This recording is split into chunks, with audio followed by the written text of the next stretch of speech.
अस्सलाम वालेकुम रहमतुल्लाहि व बरकातुहू। आज हम बात करने वाले हैं ग्लोबल स्मूथ फ्लोटिला के बारे में। मैं वाज़ेह करता चलूँ कि ये पहली फ्लोटिला नहीं है जो फ़लस्तीन की जानिब गई। इससे पहले भी बेशुमार फ्लोटिला फ़लस्तीन की जानिब जा चुकी हैं, लेकिन इस वक्त हम बात करेंगे उस फ्लोटिला के बारे में जो 2025 में गई। इस फ्लोटिला में बहुत से एशियन शामिल थे, तकरीबन एशियन थे और कुछ ऑस्ट्रेलियन भी थे। इस फ्लोटिला में सबसे ज़्यादा लोग एक मुस्लिम मुल्क तुर्की से थे।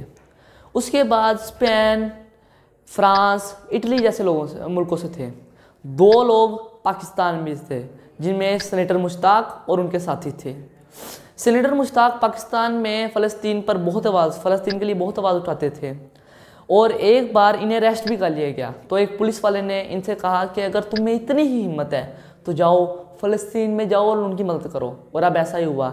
आखिरकार सेनेटर मुश्ताक भी इस फ्लोटिला का हिस्सा बने और फ़लस्तीन की जानिब रवाना हो गए।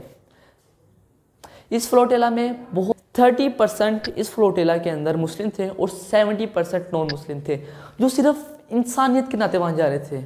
लेकिन यहाँ पे समझने की बात यह है कि इस फ्लोटिला में बहुत बड़े मुस्लिम मुल्क और अमीर जैसा कि UAE, सऊदीया, कतर, इनमें से एक भी लोग नहीं था।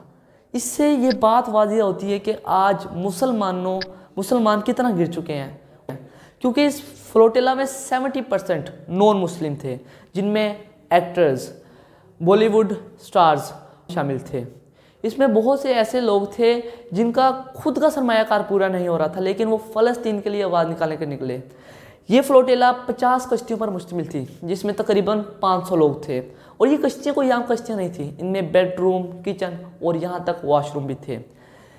जैसे ही ये फ्लोटिला करीब पहुँची फ़लस्तीन के, बिल्कुल उसी वक्त इन पर ड्रोन से हमले कर दिए गए और ये खबर पूरी दुनिया में फैल गई कि फ्लोटिला पर हमला हुआ है। जैसे ही इस फ्लोटिला पर हमला हुआ तो ये फ्लोटिला नहीं रुकी, ये अपनी फुल ऑफ स्पीड से चलती रही फ़लस्तीन की तरफ, इस जज्बे के साथ कि इस बार फ़लस्तीन को ज़रूर मदद मिलेगी। इस बार किसी ना किसी तरह आज 2 साल बाद फ़लस्तीन ज़रूर मदद मिलेगी। आज फ़लस्तीन को कुछ ना कुछ मदद मिलेगी। आज फ़लस्तीन के बच्चे भूखे नहीं सोंगे। इस उम्मीद से वो फ्लोटिला चलती रही। लेकिन जैसे ही फ़लस्तीन के करीब पहुँचते गए, 1 मील का सफ़र भी नहीं रह गया था, उससे पहले इसराइली फ़ौजियों ने फ्लोटिला पर हमला कर दिया और सब लोगों को 500 लोगों को हिरासत में लिया और उनके पास जो सामान था जो फ़लस्तीन के मजलूम बच्चों के लिए था, वो उन्होंने अपनी हिरासत में ले लिया और सबको टेररिस्ट करार दे दिया गया। अब आप इस चीज़ से अंदाज़ा लगा सकते हैं कि ये कितनी नीच और गिरी हुई कौम है यहूद।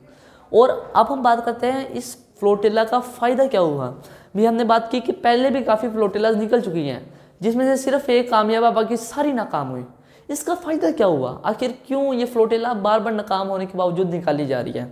तो इसका फ़ायदा ये होता है कि अगर फ्लोटिला फ़लस्तीन पहुंच जाती है तो उससे फ़लस्तीन के मजलूम बच्चों की मदद होती है। लेकिन अगर फ्लोटिला वहाँ नहीं पहुंचती तो इसराइल का जुल्म पूरी दुनिया में एक्सपोज हो जाता है।